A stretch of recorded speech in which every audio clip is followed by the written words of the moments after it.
Good morning, everyone, and welcome to the Public Safety meeting on October 31st, 2022. As we begin today, we have one item on our agenda, which is for the expedited bill 2122, the weapons, firearms in or near places of public assembly. I know that Council President Albornoz has a few things to say, and anyone who's associated with this meeting, please come forward and sit at the panel table. Well, thank you, Mr. Chairman. I appreciate it. So I regret that we have to have this conversation today, frankly. But to provide a little bit of context, prior to the Supreme Court's ruling and the governor's unilateral action shortly thereafter, there was a clear all-of-the-above approach in terms of ensuring that people could not carry weapons, even with a concealed carry permit, in places of public gathering. That included all places of public gathering. But with the Supreme Court's action and the governor's action, we have now, as other jurisdictions across the state find themselves as well, are in a gray area in which, although there has been some precedent set forth by the Supreme Court, there are still many gray areas. What is undeniably true, however, is that that action, both by the state and now the governor, makes it more difficult for local jurisdictions to be able to enact common sense policies that prevent someone's Second Amendment right from infringing on the right of me and my family to be able to go to a movie theater and not have to wonder or worry if the person sitting next to me is carrying a gun on them. We have to acknowledge that we are living in uncertain times. And more guns, in my opinion, is not the answer. And so we are attempting to do our best to ensure that we provide restrictions that are reasonable, that adhere to the new guidance, as much as we disagree with it, but also ensure that the overwhelmingly majority of Montgomery County residents who share similar views to me and my family help protect themselves. And I also want to acknowledge we've got remarkably dedicated individuals from law enforcement who are here to testify before us as well. Their job is already difficult, on a good day. They will be the first to tell you that more guns is also not the answer. And in an OLO report that will be issued soon on gun violence here in Montgomery County, what that report found and what MCPD has been reporting to us for quite some time is that, yes, we do have some of the most restrictive gun laws in the state and here locally. And there is sometimes an argument made that, see, those don't work because there's still gun violence in Montgomery County. There's still issues in Montgomery County. So, and yet we still have the most restrictive gun policies. Well, the fact of the matter is those guns are coming from other states. Those guns are coming from other local jurisdictions that don't have the same strict policies that we have here within the state of Maryland or locally here in Montgomery County. So we're going to do our best to make sense of this new day that we are in and adhere to the guidance, but ensure that we also hold the values that have been carried forward by this community for quite some time in its general opinion with regards to firearms true. So that's what we're here to do today. The reason this bill is expedited is because our colleagues in the General Assembly will be taking this up in Annapolis in January. And we have had numerous conversations with our colleagues in the General Assembly. They are watching closely what we are doing here in Montgomery County, because it could set some level of precedence in the deliberations and discussions across the state, because we're tackling with the same issues that they are. So it's important we get this passed out of committee today so we can get this to full council as soon as possible, so that the full council can vote on this and give our General Assembly the longest possible runway to be able to work through the legislative process in Annapolis this winter. So with that, Mr. Chairman, I yield back to you. Thank you, Mr. President, and thank you for your words. I did want to note that Councilmember Hucker is on his way, the third member of the committee, and should be here shortly, but we're going to begin. And I'd like to once again publicly thank Christine Wellens, who's the attorney who had the pleasure of working on this in an expedited manner. And if, and I wanted to welcome the panel. If you would like to introduce yourselves, please. Good morning, Mr. Chair, Council Member Katz, and Council President Albernos. Thank you for having us. Chief Marcus Jones, Montgomery County Police. Good morning, Chief Darren Frank, Assistant Chief Darren Frank, Montgomery County Police. For a moment, you had someone who really had looked at you. He looks much better. And good morning, Acting Assistant Chief Nick Augustine with Investigative Services. And good morning, everybody. Captain Nick Pacerno, Director of the Special Investigations Division. Thank you and welcome, and thank you all for being here. And with that, Ms. Wellens, if you would like to please lead us through this packet. Certainly. Thank you, and good morning, Mr. Chair and Council President Albernos. Expedited Bill 21-22 had a public hearing on July 26th, and as the Council President stated, the bill generally would prohibit the possession of firearms in or near places of public assembly with certain exemptions. It would remove an exemption that currently exists that allows individuals with certain handgun permits to possess handguns within 100 yards of a place of public assembly, and generally amend the law regarding restrictions against firearms in the county. And just to point out, Mr. Chair, what this bill does not do is affect other current exemptions that we have that allow individuals to carry firearms into places of public assembly, including the exemption for law enforcement or security guard licensed to carry the firearm. It doesn't affect the teaching of firearm safety or other educational or sporting use. It does not affect weapons or it does not apply to the possession of a firearm in someone's home, and it does not apply to. But there's also an exemption for business owners who have permits to carry firearms in order to protect their business. So none of those issues are affected. Just wanted to state that at the outset. And as the Council President mentioned, we have the backdrop of recent Supreme Court precedent. The Supreme Court's Bruin decision, which was just decided in June 2022, struck down New York State's concealed carry law, specifically their requirement that you needed proper cause, a good justification to carry your firearm. The Supreme Court struck that down. Similarly, Maryland had a proper cause requirement that has been invalidated as well. So that provides some context for the bill, and also in terms of the legal framework, just to note some of the background, and we discussed this in the context of Bill 421, the ghost gun legislation as well. Maryland law does largely preempt our ability to regulate in this area. However, it does carve out an exemption to the preemption, to the broad preemption, saying we can regulate firearms in the areas of places of public assembly and within 100 yards of the place of public assembly. So let me take you on to kind of the first substantive issue in the packet for your consideration, which is at page 5 of the staff memorandum. And this, or pages 4 and 5. So this relates to clarifying the definition of place of public assembly. And as you know, under Bill 4-21, the council expanded the definition to make it as broad as possible. Subsequently, we had the Bruin decision, which, although it does leave some ambiguity for sure, was quite clear that we can't wholesale restrict the carrying of firearms in a location just because it's a location where people gather.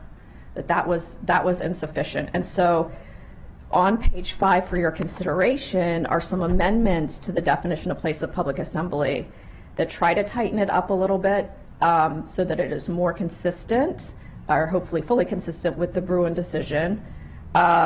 It just takes out the extremely general reference to, a place of public assembly as anywhere some people may gather, but it still attempts to make the definition as expansive as possible. And in addition, it articulates there are 5 places the Supreme Court said in Bruin, okay, these 5 places you definitely can restrict the carrying of firearms, those being government buildings, schools, courthouses, legislative assemblies, and polling places. So this potential amendment before you would include within it, would explicitly list those places that the Supreme Court said we can include. And then you'll see it also expands upon community health centers and long-term facilities to try to give those references a bit more specificity as well. So that's the first issue before you, Mr. Chair. Thank you. When the idea, like on page 5 in section 2, government buildings where they would be considered a place of public assembly, the parking lot associated with those public buildings, is it allowed in the parking lots? Yeah, that's a great question, Mr. Chair. So if it is a parking lot that is owned by or under the control of the county, then that would be inclusive of it, that you would not be allowed to have the firearm there, or if it's within 100 yards. Then I think either we need to have a definition that says that, or include that right on this statement, so that there is no question that someone can't just leave something in their car or stand at their car. We can certainly include that. Are you okay with that? Are you okay with it? Yeah, okay. Please, you're going to have to be the wordsmith, as you are on most of these topics, but I do think that's important. Okay, happy to make that clarification. Thank you. Any other comments so far? No? Okay, please, if you'll continue. The second potential amendment that council staff is recommending for your consideration is, this is under item number 3, page 6 of the staff memorandum, and it involves including a severability clause into the bill itself to make very clear the council's intent that should any aspect of the definition of public assembly or of other parts of Chapter 57, the law governing weapons, if any part of that is struck down by a court, which we have to be cognizant of, especially in light of Bruin, that the council's intent is that the remainder of the law would still be intact. So in other words, would help ensure that the court would not strike down the whole definition or the whole of our restrictions against weapons in places of public assembly. Go ahead.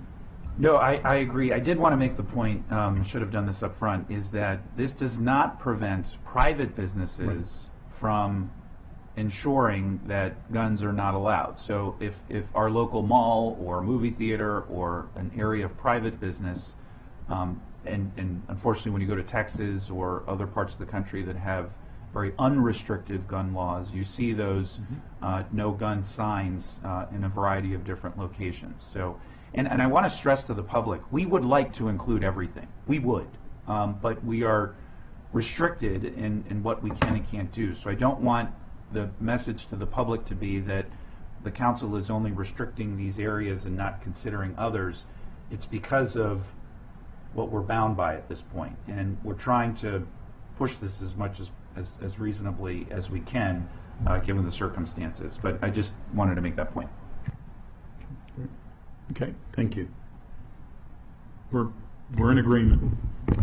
Okay, thank you, Mr. Chair. Item number 4 in the staff memorandum, we're at the bottom of page 6. These are suggested amendments related to the Maryland law. As you know, the council adopted Council Bill 421, restricting the possession of ghost guns in the county, and subsequent to that, the General Assembly adopted ghost gun legislation during the 2022 session. So in order to align the county ghost gun definitions with those of the new state law, and also in order to acknowledge that the ghost gun laws must be interpreted in accordance with federal regulations, there are some suggested amendments for you there. And really this would just be to, again, kind of try to eliminate any confusion by making sure that we in the state are, hand in glove with the same definitions. I think there's alignment with that. Thank you.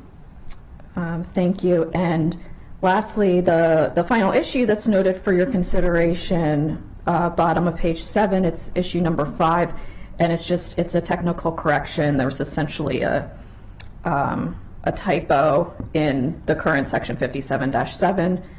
The term transfer is listed twice. It was supposed to be, one of those transfers was supposed to be transport, so this would make that correction. This should have been included in the the last technical corrections bill, but I think I missed it, so Okay, that's all that is. we're good with that. Council President. Thank you, Mr. Chair. So I think, reluctantly, I move the amendments as presented, because I think, it's the best we could do given the circumstances. And then I have some comments after making that motion. Okay. It's been moved and seconded. It's going to be by acclamation. It's going to be 3-0. Thank And you. Council President. Thank you. Chief, just a couple of thoughts, and you may not have the answers to this. We might have to follow up, but I know that to request a concealed carry permit, you have to go through our state police department and their process. Now, my understanding is that there has been a significant rise in Spruan in the number of requests for concealed carry permits, and that even prior to Bruin, that in almost all instances they were passed. But in very few instances was someone's request for a permit denied. Now, some of that was based on, not as many people applied because there weren't as many places that you could go with a concealed carry permit, but that unfortunately will no longer be the case. But I'd just like to give you the floor, Chief, just to talk broadly about, and you've shared some of this with us in your initial testimony, which we greatly appreciate, but this is obviously a sensitive area for law enforcement as well, and so I just would appreciate your comments and thoughts on this. Sure. So, good morning again.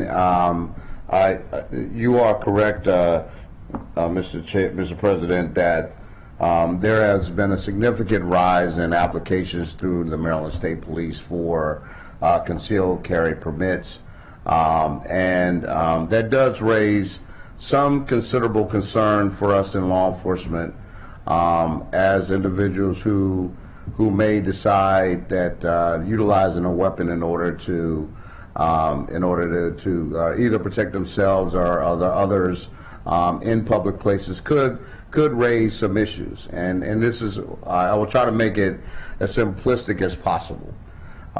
Even in law enforcement, we have a significant issue with individuals who either work in an undercover capacity or who are even off duty, who may be carrying their weapons in the public. And there may be confusion at times when there may have to be a decision that there is a disturbance that is occurring and an off-duty officer is involved and may not necessarily have the proper identification visible. And I'm not saying that they don't have their identification with them, but they don't have the identification visible that would make it clear to any individual, and most importantly to law enforcement, that individual is a law enforcement officer that is permitted to carry that weapon. There is a term utilized often called blue on blue, where in fact there have been incidents across this country where law enforcement officers in those capacities have been unfortunately shot as a result of an interaction that may have occurred and those individuals not being properly identified. It is one of the areas that we train on here in Montgomery County. It is a regional response of understanding that we all, when I say regional, not only for Montgomery County Police and other local jurisdictions within the county, but also in the Washington, D.C. metropolitan area.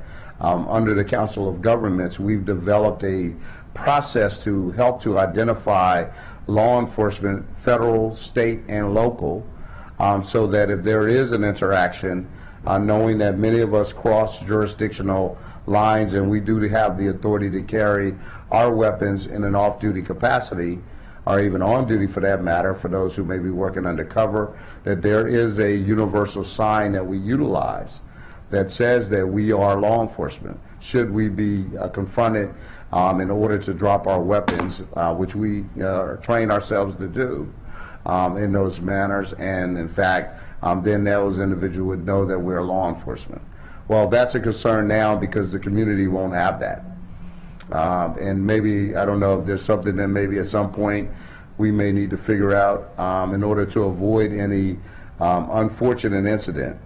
But that would be something that I would definitely stress, that I would not want any loss of life and when it comes to weapons. What we do know over the past year plus, where we are seeing an incredible rise in illegal weapons being transported, carried, and utilized in Montgomery County.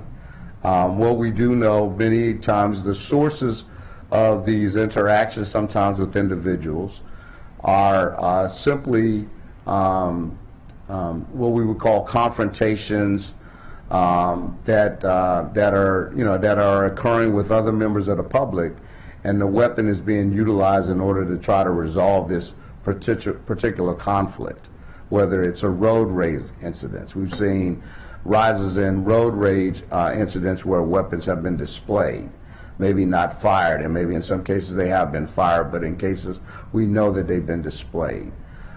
So again, I think it's an important piece about continuing gun education with gun owners.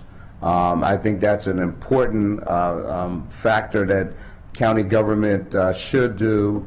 Along the way, the police department will be committed to assisting community members who make the decision that they want to, basically have their concealed carry and carry it with them often and out in the public, which, we can understand, but we need to also educate people about the safety of utilizing those guns, about backgrounds, understanding the background of you being out in public, not just being at a shooting range, I should say, that you would just be utilizing a gun, looking at a target. That your background is as important when you make that ultimate decision to actually pull a trigger, because you're protecting, even though your intentions may be well, and it may be, it may be the decision that you have to make in order, in your feeling to feel that you are protecting your loved ones or yourself individually, but understanding that there could be, should that shot not make impact with the intended target, that it could end up injuring or killing someone else because you're not aware of your background. And when you don't have that education, that again can be a concern that that this does more harm than it does good. And so we want to be a part of the educational process, as individuals will be allowed to carry their weapons in more public places. And again, understanding that, we would highly recommend that law enforcement still be the first line of defense in order to try to resolve conflict, should it come to that. But should there be another way that it needs to be handled, then we know with the many incidents that occur across this country, we understand that. But we'd also want to make sure that people are, again, are well versed and understand the power of the weapons in which they utilize, and understanding the environment in which they may be utilized. Thanks, Chief. And Mr. Chair, I'd like to recommend that, not now, but at a future date, we are going to need to educate our public about the aspects of the new law, but also ensuring that a resident who is, by virtue of trying to protect themselves and their family, purchases a firearm and requests the conceal component, just that they have their eyes wide open on the potential problems that could create versus the ones they are attempting to solve. And so I'd love a recommendation at some point, Chief, on what a robust, comprehensive public education camp might look like, and what the cost of that would be. And if you can't cover that within the department's current budget, then we would like to work collaboratively with the executive branch and see what more we can do, but also with our partners across the state too, and the state police. And then lastly, As we will learn soon from this Office of Legislative Oversight report that will be issued soon, by virtue of it being challenging to collect data at the national level on gun violence because of laws that have been put in place, but we can do more at the local level to be able to collect information. And I think we're going to have to develop a very comprehensive system moving forward. Suburban Hospital, as an example, is the shock trauma center that receives all of the gun incidences in not just in Montgomery County, but in our general region. So they have a lot of data that I think all of us would benefit from seeing, and I think we should establish a baseline of that data in light of the policies that are being enacted by the Supreme Court. And I'm just going to say it, I'm sure there will be a push for open carry at some point. I mean, that is something that we should all expect. And so we need to make sure we do our best to hold the line, but do so in a way that is informed and is rational. So with that, I yield back to you, Mr. Chairman. Thank you very much. Did you have any comment? No, I'm glad we're having that discussion. And has anybody had a conversation yet with the rec department, with parks, about how they might educate the public if this is enacted? Don't believe so. Yeah. I mean, it calls to mind a couple things for me, and I'm really glad, Mr. President, you put this forward. I've been thinking about this issue for years. You mentioned Texas. I grew up in St. Louis, and where they have more liberal concealed carry laws there, whenever I would go visit my family over the holidays, it's hard to miss all the signs in all the stores saying don't bring your weapon in here. And now I think post Bruin, you see those at Whole Foods, for example, in Montgomery County. But I think, like when we passed the law to ban smoking in the public parks, that required a public education campaign, as many other things have, and now you don't see smoking in the public parks very much. And we'll certainly minimize the conflicts and maximize the public safety if we have a really vigorous and well-funded public education campaign that includes all of our departments. So I'm really glad we're having that conversation and not just passing a law quietly, but going to try and engage all of our citizens on it. And coordination is, thank you, and coordination is the key. I mean, it's going to be cross departments, but it's also from the rest of the state. I mean, if someone is coming in here from another county and they are allowed to do, then they need to know what they're not allowed to do here. And we don't want them to break the law, and we don't want them to be in a situation where they're breaking the law. So with that, I think, Ms. Wellens, are we good?